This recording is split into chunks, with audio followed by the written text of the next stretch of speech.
Hello, everyone, and thank you for watching Men's Guide to Happiness. This is our 17th episode. Please make sure to watch all the other ones as well. So, today I have invited JP to talk with me. Hi, JP. Hello, thanks for having me. Thank you for coming. And the reason why I invite other people as well for the show to talk is to have men's point of view what is happiness. Because hmm if I would just talk about it is one thing, but having the men's point of view what is happiness makes a difference to the men, I think so. So Right. JP, tell us a little bit about yourself first. I am a 40-year-old single girl dad living in a rural eastern Montana community, less than 10,000 people. Um, and I've lived here for a couple of years, moved here from Central Oregon, a little bit bigger of an area, a little more populated. But where I was born and raised was similar to where I live now. It was kind of like moving back in time.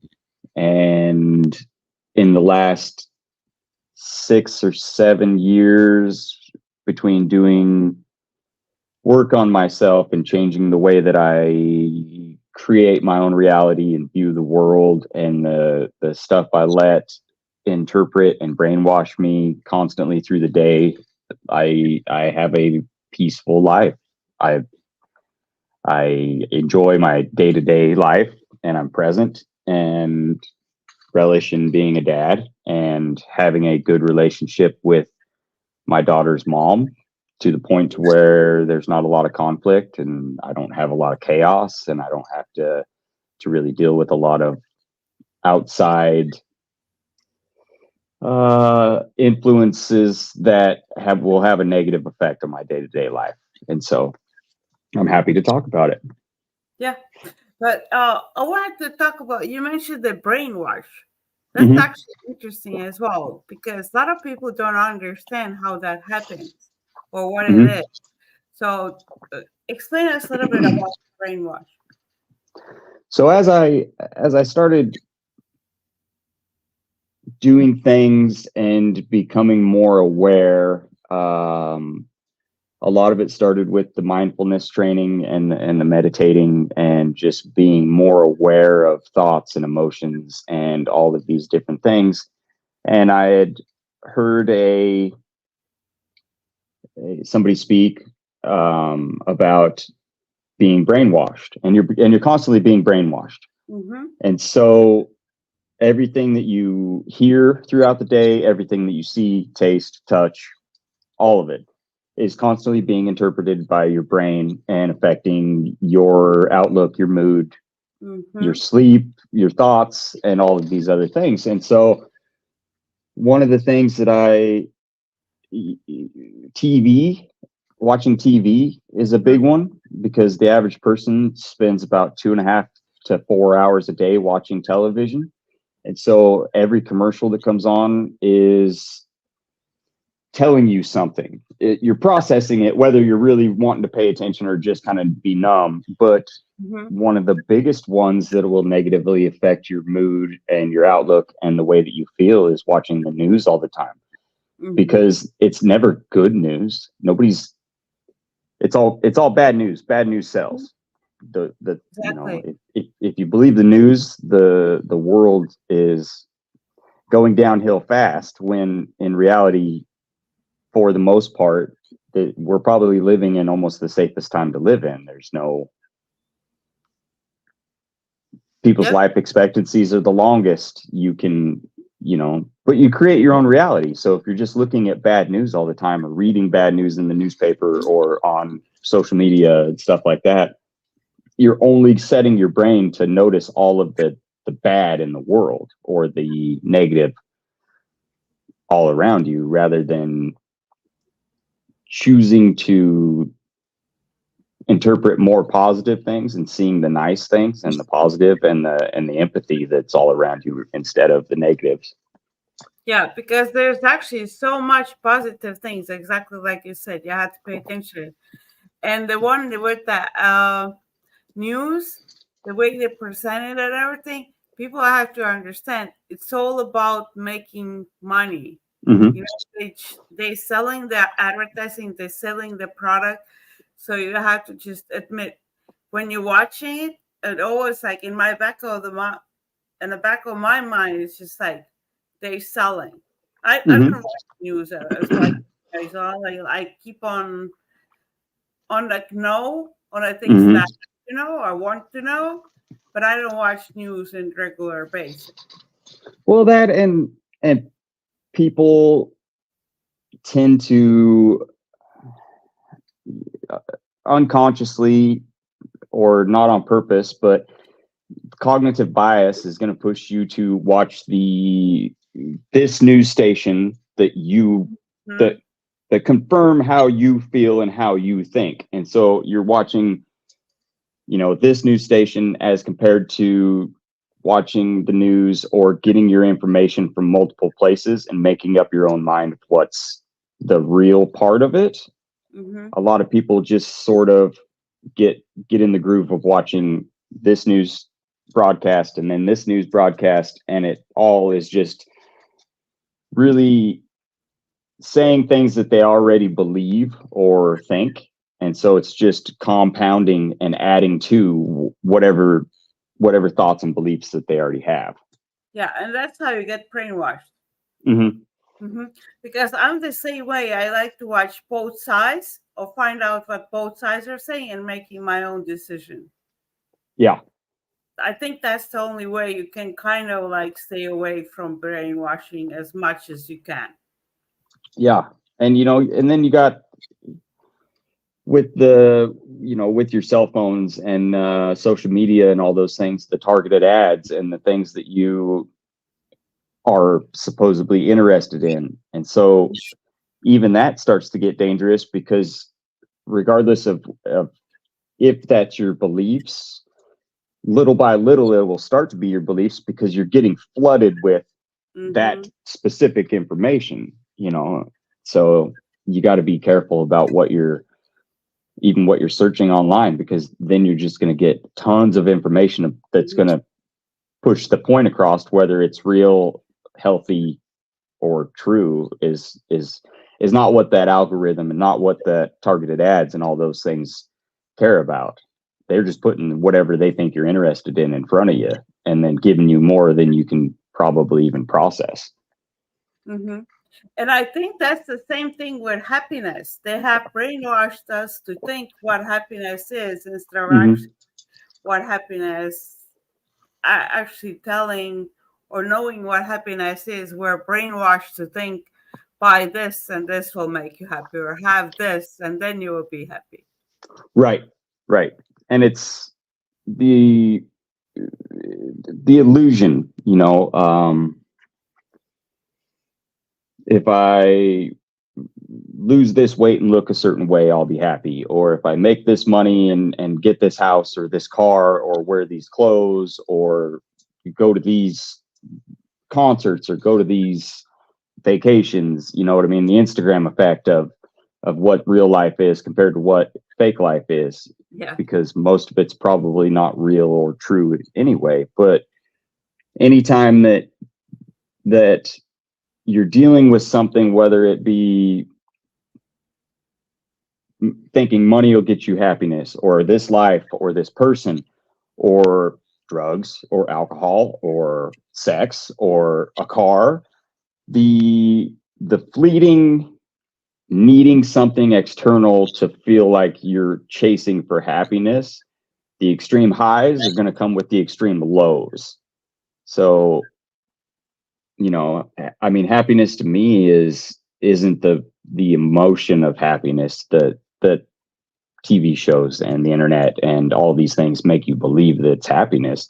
Happiness to me is being okay day in and day out, Mm-hmm. and being present, and being uh, at peace.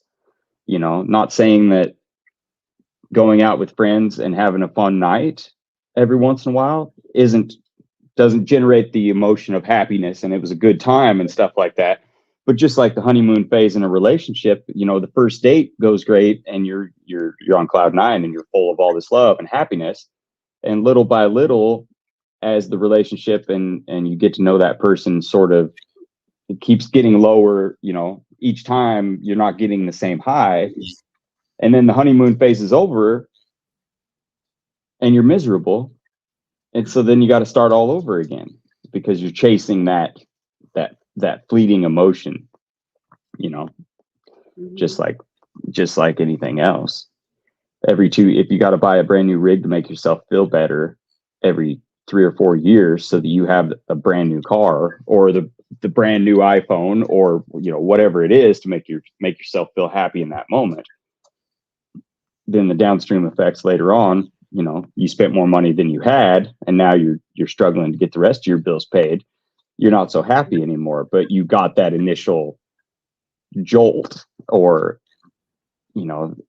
happiness for a day or a week or till you got Yeah. home with the car and realized that you couldn't really afford it or whatever the case was. Yeah, and you're actually creating long-term stress Mm-hmm. because a lot of those situations, the people gonna have the buyer's remorse, Mm-hmm.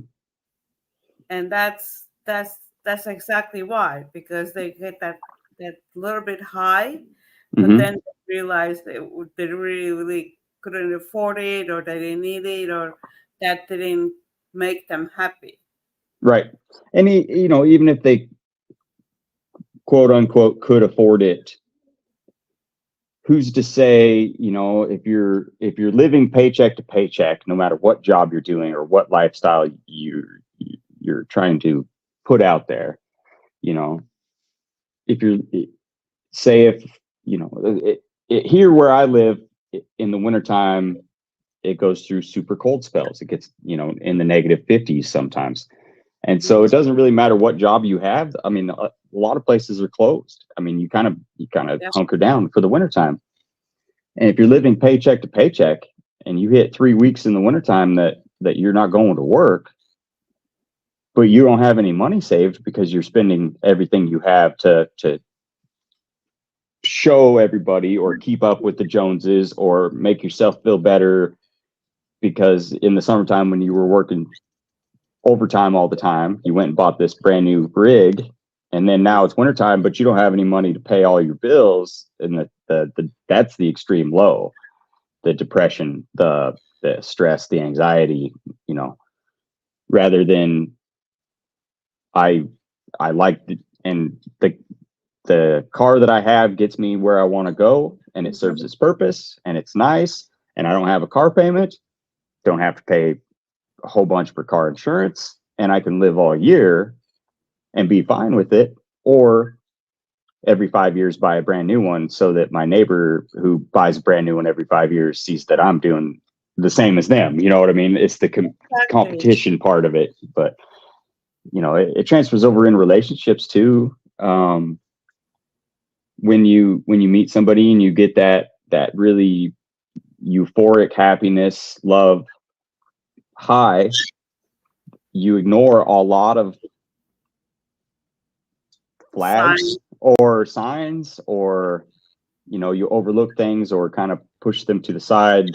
Oh, that's probably just a one-off thing. And then it seems that most people get too serious or jump way too fast. And then by the time they realize that person's not who they thought, or that euphoric honeymoon phase wears off, now you're in that same sort of state of low because you want out, but you're not sure how to get out. You might have a baby on the way or have a kid already with them or be married, and then you know but Yeah. you're Figure still out. looking for that, and you want that initial high back rather than finding somebody that you can be at peace with day in and day out, which when you're chasing it, it's not true happiness. It can't last. It's not sustainable. Hmm.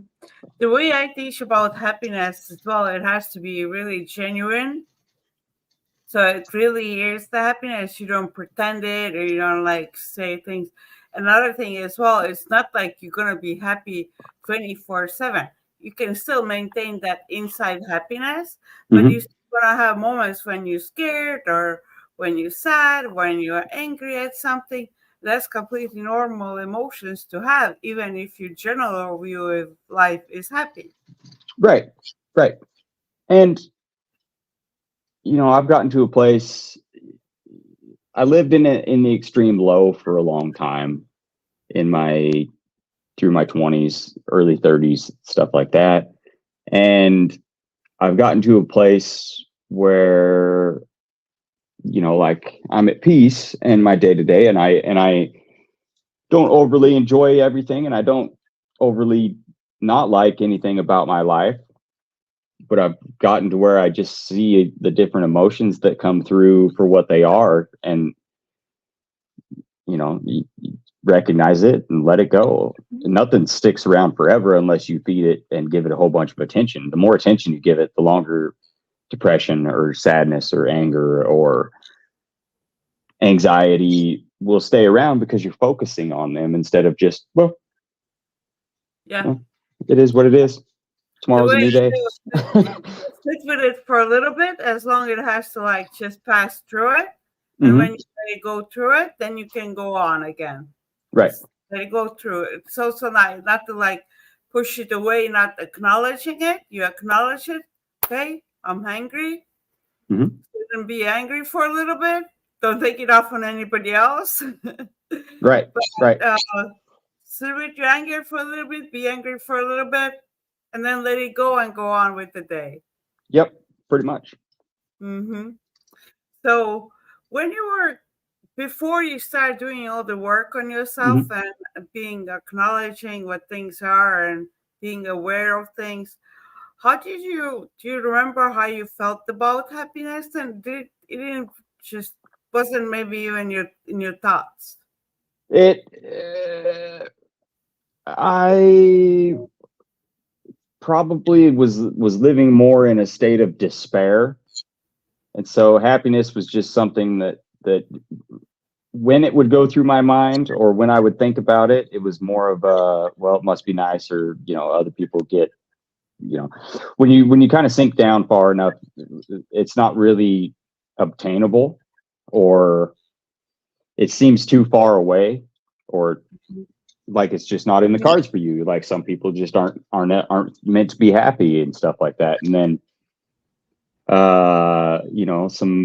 some life events happened, and I had to take a real hard, close look at what was going on and what I was doing and where I was and where I wanted to be, and it wasn't easy and it wasn't fast and it didn't happen overnight, but you Hmm. find ways to reframe the way you think. Gratitude's a big makes a big difference. Waking up in the morning and focusing more on what you have to be grateful for instead of maybe what you don't have, or how you feel, or if you can force yourself to be a little more of an optimist, Hmm. little by little it will become a habit that you Exactly. know you can't control your first thought, but you can control your second thought, basically. So if you wake up and or you judge somebody, or you have a negative thought, you can just let it go, because it little by little, if you don't feed into it and keep adding more negativity, it happens less and less. But with the second thought, if you have a negative thought, then follow it up with two or three positive thoughts, and little by Hmm. little, you just climb and climb, and then you're just not depressed or in a state of despair anymore. At least for me, that's how it worked. Hmm. Yeah, this is the way it works. You just have to understand exactly the way you said. But so that goes when you do feel anger as Hmm. a man. When you do feel anger, how do you for other men who feel anger?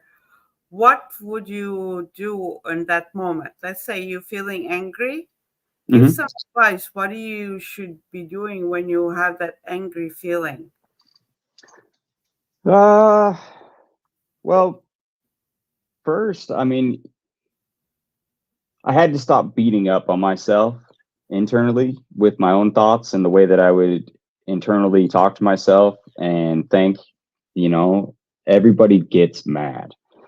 And I had heard an analogy a few years ago that resonated or made a lot of sense to me. You know, I have a daughter and she's 8 now, but I'd heard somebody talking about the way they were explaining anger to another person, and he asked the guy, "Well, what do you do when your daughter's super upset, super angry? You know, Mm-hmm. how do you talk to them? What would you do?" And you know, you would be there for them and give them what they needed and let them express however they were going to express the anger and not judge them and not yell at them and not make them feel worse than they do for having that emotion. And so I started having to train myself to treat myself the same way I would treat my daughter if she got emotional or got angry. And it made a big difference because it when I cared for myself and didn't judge myself and didn't yell at myself or make myself feel bad for being angry, the emotion didn't seem to be around as long and it just wasn't as intense. I With that being said, I'm more of a personality type that gets less angry and more I tend to get more closed off. Like if Okay. I feel like things are piling up, I'm less explosive or mad, but Mm-hmm. I'll seclude myself a lot more and start shutting people out. And so that was letting it go and then not sort of falling back into my tendencies of isolation. Mm-hmm. I think a lot of men do that. Hmm. I think a lot of men do that. They either go angry or they go shut off. Hmm. So how to deal with that shut off feeling, because that really affects your family. If Hmm. it's a family man or anybody around in a couples, when the man shuts off, it really makes a really difficult moment in that relationship that can actually end the relationship in a long term. Right. So, And what did you do, or what would be your advice for the other men who have the same way of reacting, shutting off? it's you need you need to be able to talk about and be vulnerable with people that you trust or the people in your life and open up or communicate what's going on. You know, bottling things up, stuffing things down, whether it's stuffing down emotions or bottling up feelings or bottling up the way you think or bottling up things that, you know, somebody's crossing boundaries that they may not even know that you have those boundaries. You know, Okay. if your wife is constantly doing something and it's negatively affecting you or your mood or the way that you want to be naturally day to day, you have to find a way to express that to where they understand that you know it's not okay, or you know you're treating me a certain way and I'm not okay with it, Mm-hmm. instead of bottling it up and just becoming distant and then all exploding one day or not coming home for 3 4 days at a time, or whatever the case may be. But and whether it be you know your wife or a coach or a therapist or one or two close friends that you trust enough to be vulnerable with and be like, hey, this is what's going on in my life, and it's hard and I'm stressed out and I'm anxious all the time, or I just want to run off. So trying to cultivate a couple open, honest relationships with whoever you need to be able to create a safe space to be able to unpack some of these things that are weighing you down. You know, that you can only drag so much weight in a backpack before it's going to tip you backwards down the hill, and then you're not going anywhere except but downhill or backwards.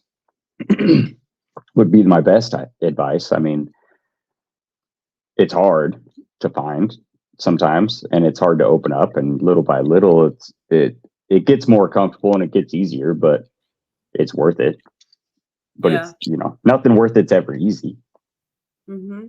And I think you kind of have to learn to push yourself out of that as Mm-hmm. well. When you shut down, you just have to maybe same way sit with it for a little bit and then like talk to yourself saying like I have to push myself out. Like it's not Mm-hmm. fair to anybody because your wife or your partner can't read your mind either. You know, Right. they don't know what's going on inside of you when you're shutting off like this.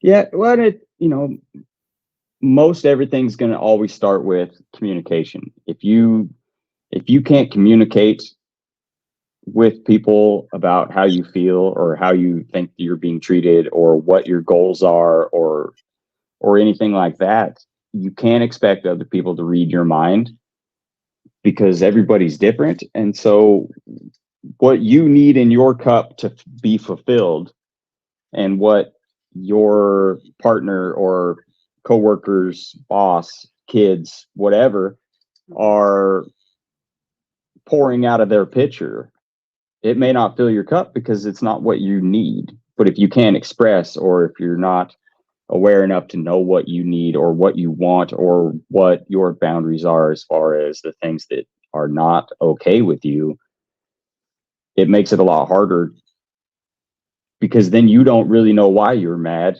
and you'll either become distant or explosive or angry, or it's, you know, there's a wide variety of things that can go wrong when you don't know how to communicate or don't know what you're trying to communicate effectively, essentially. Mm-hmm. I think for that occasion, it is really good time to get a coach Mm-hmm. because coaches like you and me and all the other coaches, if they find it, they can explain how you can safely express that emotion or what emotion that even is. And then Mm-hmm. you deal with the emotion and then you can process and go on with life again. Right. Because like a lot of times I think when you shut off, you just have this feeling of shut off, but you don't think about what's the emotion, why I'm doing this. You just shut off and that's all. You don't think about why did you shut off and how can I get out of it and how can I uh remove this habit as much as possible. Right.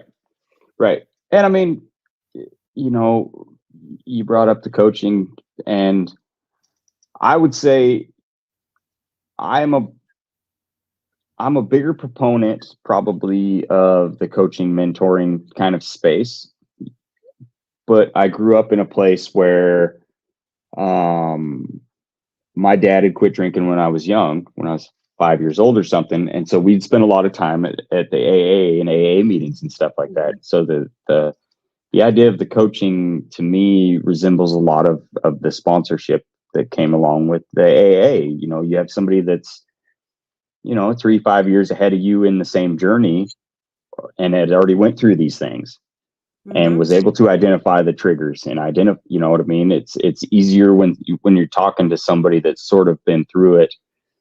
You know, if you're trying to talk to your friends or somebody close to you that isn't in that situation, it's going to be hard for them to identify or relate to it because they're not in that situation. You know, Yeah. maybe they have a perfect marriage, or they're not having financial troubles or explosive anger issues, or, you know, everybody's a little bit different. But, you So know, they if can you're it's usually just as helpful to have somebody that's helping you that's already, you know, sort of worked through some of these things, or helped a few people work through these things. Mhm. That's a perfect case as well. So, what are you as a man uh, about happiness? Do you have your own personal view of what happiness is? I I see happiness as just the unwavering, unbreakable sense of being okay. Mm-hmm. Um, Money does, I've been poor as a kid, and then later as a high schooler, the business my parents had started doing okay, and it was comfortable, and nobody was either any happier one way or the other. And I've I've tried the relationship things and thought they were going to make me happy, and it didn't change the way I felt, and it just until I felt okay just being me, Mm-hmm. nothing external was making me happy. But once I got to where I was just at peace, enjoyed it, the little things, was present in the day rather than trying to worry about next week, next month, next year, 5 years from now, where am I going? Sure, you need to plan ahead, but I was so focused on too far in the future and dwelling too far in the past to live any sort of the life that I wanted to live day to day, because I just wasn't present in my day to day. And then now that I am, I'm okay and I'm at peace. Yeah. And I think living in a present moment that just the way it is, or just having your goals, but Hmm. still being okay with how your present moment is and everything like this. I think that piece that is like part of your happiness because you Hmm.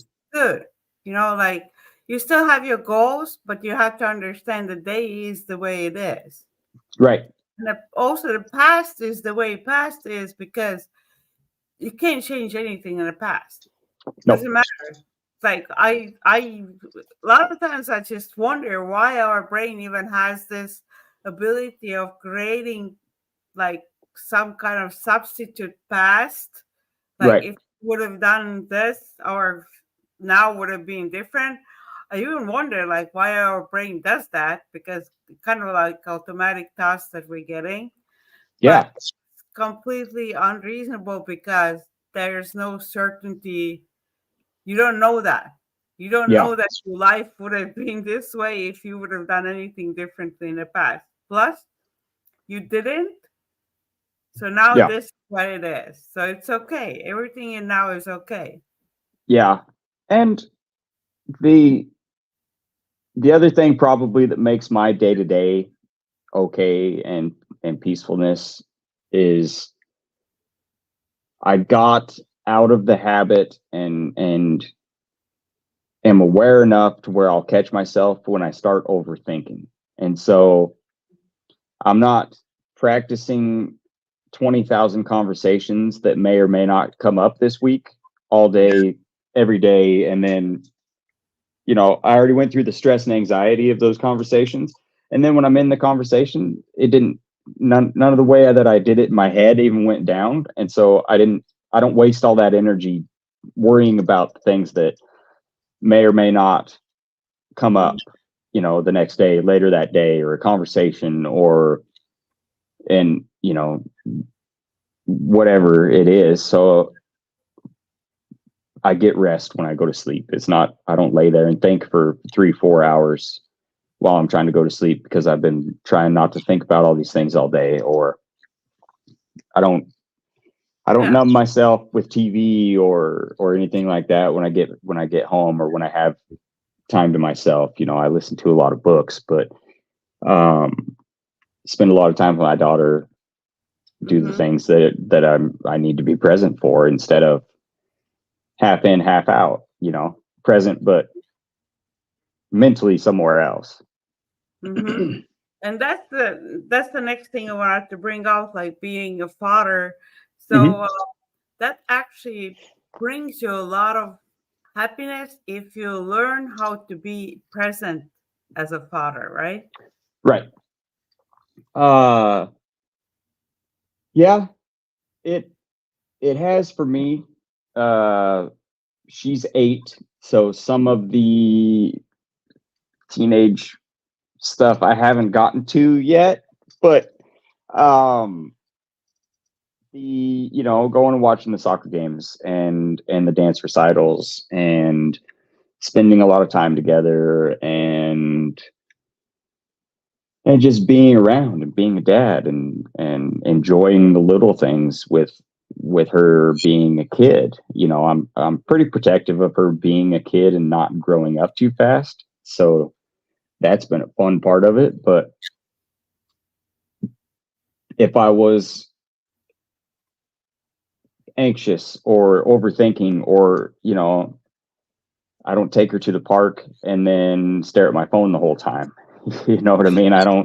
Yeah. I don't just put her in front of a tablet and then go about my day doing whatever I'm doing, and then she just sits in there staring at a screen or anything like that. Like, so I try to be as present and as active as I can. Yeah. And I think that's the part as well. You have to view it as like as much as you can. It's Mm-hmm. like, of course, there's moments you have to do your own things and everything like that. But at those moments when you can be completely present, just like the way you said, don't think about anything in the future, anything in the past. Actually, pay attention to the being a father and what you're doing in that moment Right. with your child. So that's I do the same way. My daughter is 8 as well, so I know Mm-hmm. exactly all that things that going on. So just being present in that moment, letting everything else go and pay attention on what she wants me to pay attention on. Right. Right. And it's the little things that I notice that mean more to her than buying her something or taking her somewhere. It's the feeling like she's involved putting up the Halloween decorations Ex- or the Christmas tree or doing a little bit of yard work, or you know she mhm. helps with the yard work for a while and then we go get an ice cream or whatever it is. It's more of the little things than putting up a big splash pool in the backyard and go play in the pool. I'll be inside. You know. Yeah, they want you to be present because that's where they feel the connection. And Hmm. sometimes it feels like they don't want, and maybe sometimes they don't that right away, but sometimes it feels like they want to do something else. But then when you are with them, when those little moments, they do enjoy it. It Right. might be like they kind of like a little bit in there and they say like, "Oh, I want to go and play my game or watch TV or something," but same time they still enjoy that little bit of yard work or that moment that you're with them. They still enjoy that fun too. Hmm. They might just get bored faster that you want them to get bored of it, Right. Right. but they still enjoy that time that they were spent with you. Hmm. Hmm. And I think as a parent, for me as well, to understand that some of the things I do just for because she likes it. Right. Yeah, because she plays Roblox, my daughter. Hmm. Right. I So think every kid does. yeah, every kid does right now. So I don't play video games, but I have my account, and occasionally I go on and play with her for 20 minutes because Yeah. she enjoys it. She has Yeah. fun. And she gets all excited that I'm in a game. She tells all her friends that this is my mom and all the things like that. So I do it because of her. Hmm. It's nothing. What it gives me feeling of giving her joy of doing something that she likes with me. Yeah. And I do the so I don't play video games, and we didn't grow up playing video games, I don't do but it. uh I bought her a few years ago one of these deals that has old arcade games on it and then two controllers, kind of like an old Nintendo, but it's old arcade Okay. games and stuff. And so we'll sit there and go back and forth playing like Wreck-It Ralph and or Fix It Felix Jr. or a Mm-hmm. bunch of these old arcade games from when I was a little kid. And so we'll do that every once in a while, or because I don't watch TV, it frees up a lot of time for her to choose what what we'll watch, on the weekends and stuff like that. Because, whatever kids movie that she hasn't seen yet that came out on, Disney or whatever, Netflix or any of those, like we sit and I have an old Air popcorn popper and we'll pop popcorn and watch a movie, but I don't watch TV, so there's nothing like she's not battling for the attention or the Mm-hmm. time, in and out of anything that I'm watching all day or anything like that. So it's those little things, and she'll make a big bed pillow fort thing, and we just lay there and snack out and watch whatever, Moana or Elements or whatever, all those things. Mm-hmm. But that creates so much joy in a child. Mm-hmm. And then they grow up. It's for the children, boys and girls. It's important to have them know what the good feeling and happiness feels like. Mm-hmm. So if they know how it feels like, they want more in their life, and they Yeah. will learn how to create it. Like it could be as easy as like going to do yard work or going to make that little um, pillow castle and Yeah. and Well, and like, popcorn, whatever it is, that little thing, they will learn what makes them feel good. mm-hmm. That helps as an adult, which I think our generation, our parents didn't pay so much attention on, like what it makes us feel good. Yeah, I mean, my parents, they had to work a lot, and so Hmm. they just weren't around a whole ton. And then I have intentionally made sure that I broke certain generational habits or curses. The both of my parents, neither one of their parents were, very supportive or wasn't a house full of love or encouragement or anything like that, which trickled down to us. And then, my whole life growing up, I was always kind of in that mind frame of, well, if I have kids, it's not going to be like this. Like I'll be different. And so like with my daughter, and I've had other people sort of comment or say things to me about it, because if I'm sitting there talking to somebody that's my age or something, and my daughter starts talking, like it's never a deal where it's like, be quiet. I never she doesn't feel unimportant or not part of any conversation or any group or anything that I'm talking to or talking about or involved in, which gives her more confidence to talk to anybody, anywhere, anytime, because she's not constantly being told to be quiet or go away or leave me alone or anything like that, which I don't know for sure is going to help, but I can't imagine it's going to be. I mean, I assume it's probably going to help with her confidence and happiness and knowing her self-worth and all that stuff. So I believe it helps. I believe that's the way we should raise. Yeah, I think it totally will help them be more self have better self-esteem, knowing that what they have to say has value and they well, can it's do just they don't more. feel unimportant or overlooked or invisible. You know what I mean? And so you can tell that we went down to Mount Rushmore and some of those places, Deadwood, South Dakota, and stuff earlier in the summer, and the way that she is personality wise, compared to other kids that are around that are possibly near her age or a little older, a little younger, because she's not scared to just talk to adults because nobody ever told her go play with kids or anything like that.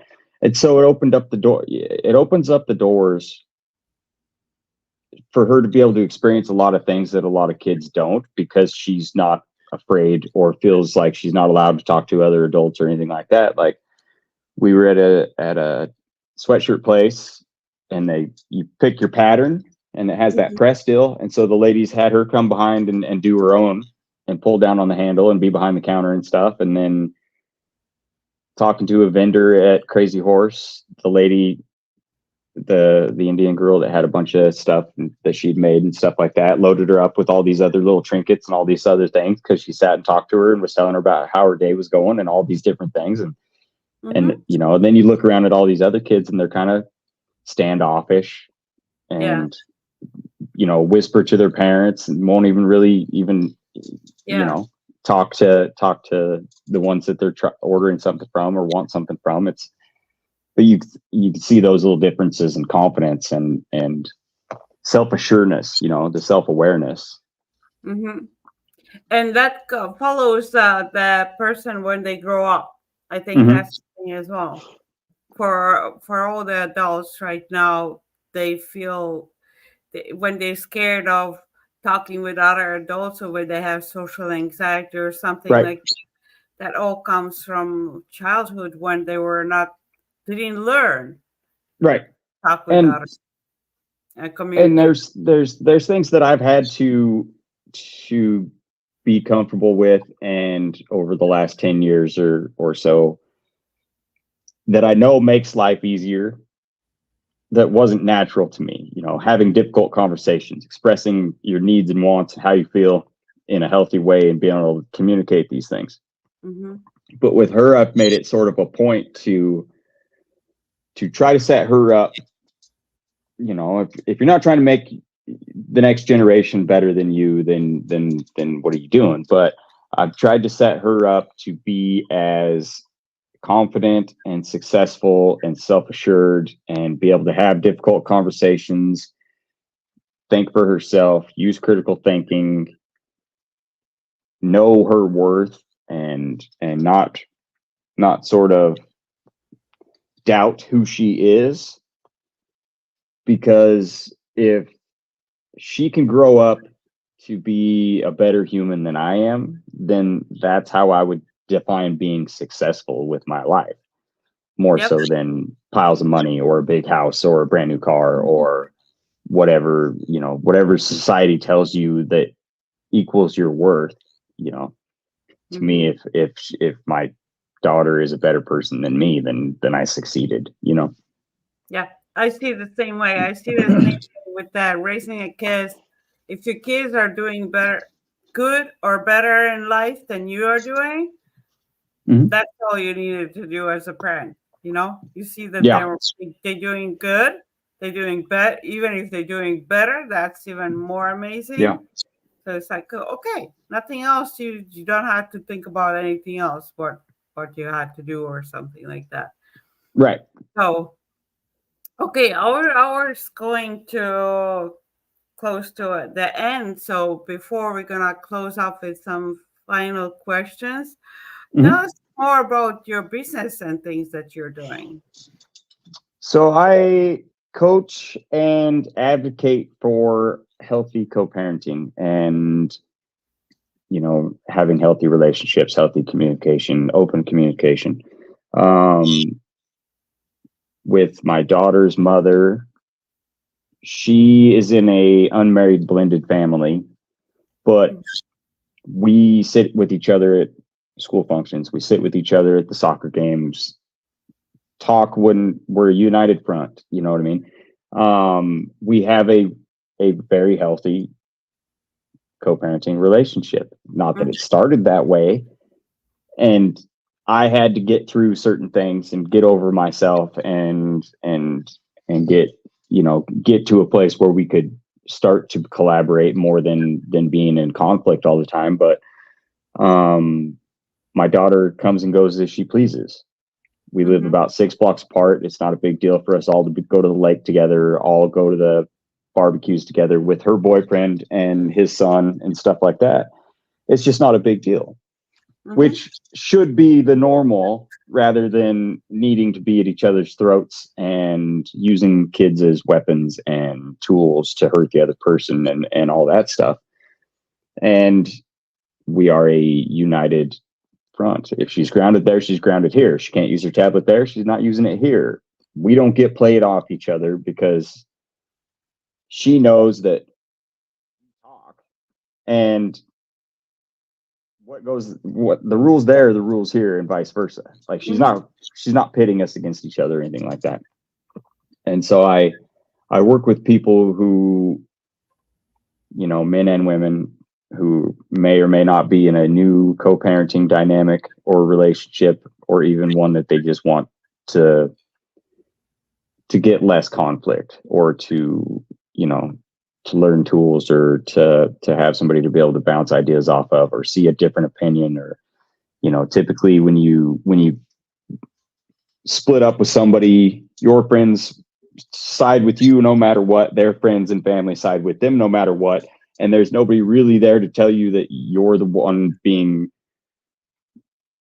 difficult, or able. that you're the fault in this situation, Mm-hmm. or that kind of stuff. And so that's kind of the gist of it. Mm-hmm.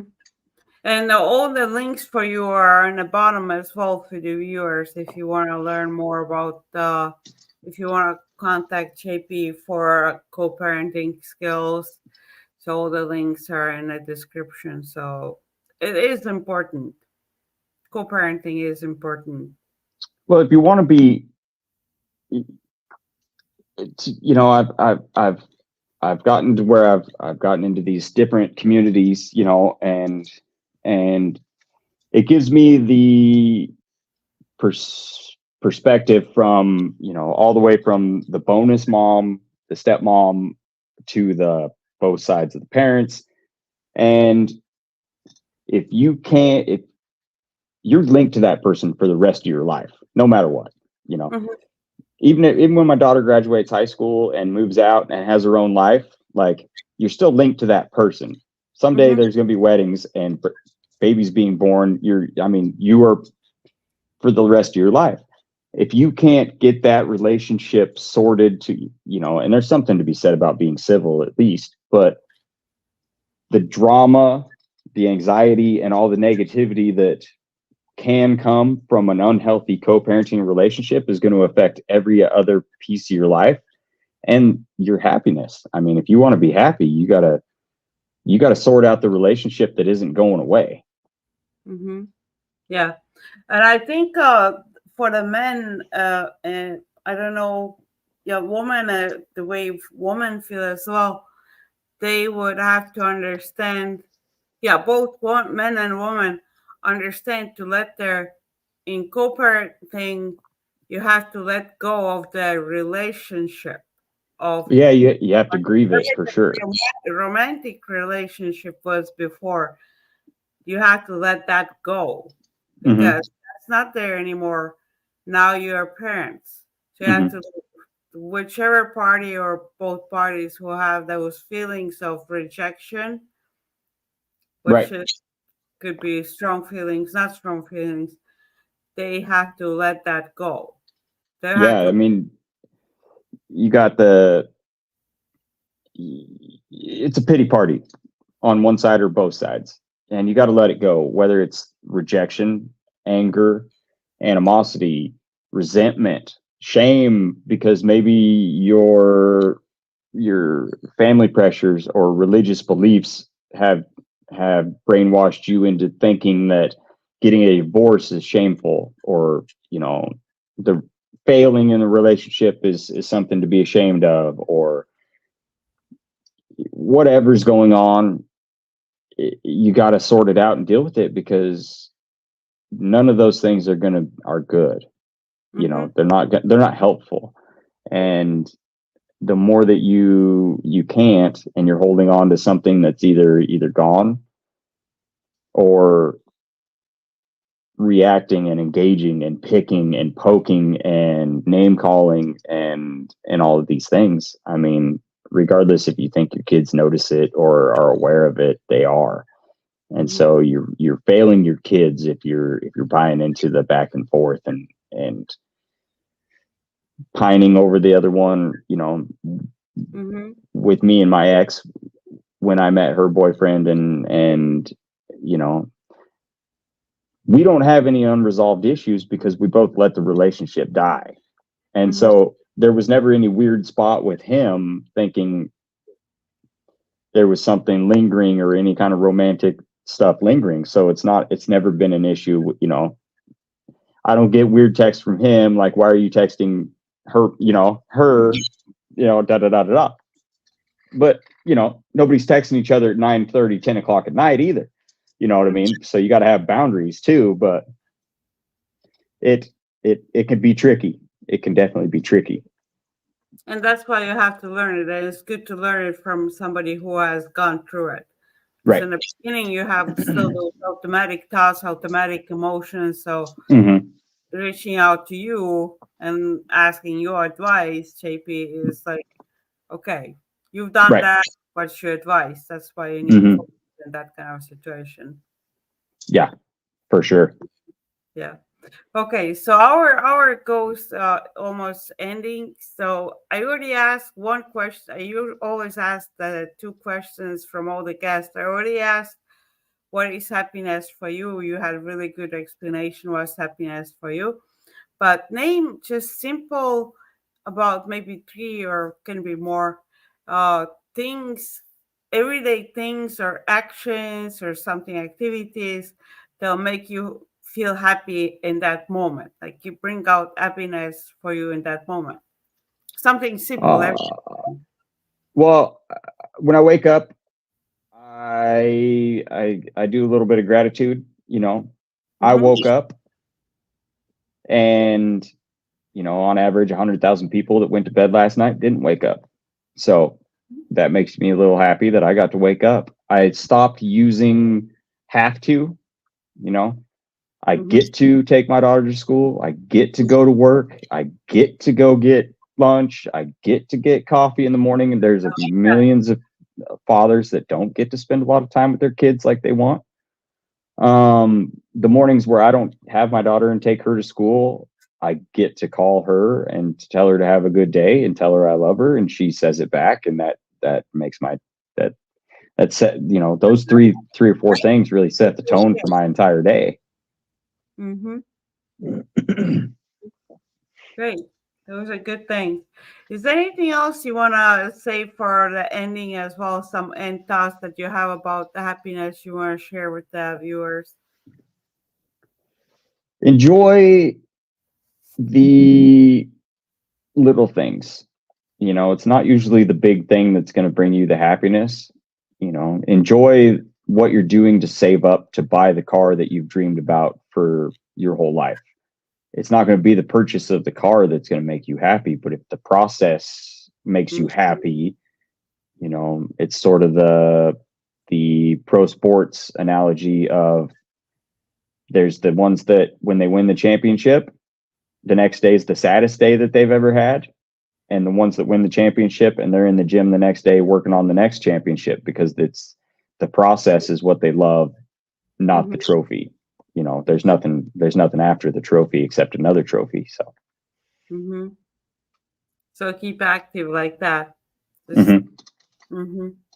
Awesome. So we're gonna end on that advice, and all the viewers, like I say, always say, don't just take the knowledge, apply it to your life, because just knowing doesn't make a difference. Applying to your life, taking action is the only thing that makes the difference in your life and changes your life to be happier, to be better the way you want it to be.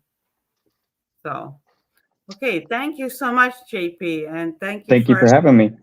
yeah, thank you, and thank you for everybody who watched all the other episodes as well, and enjoy your day. Thank you.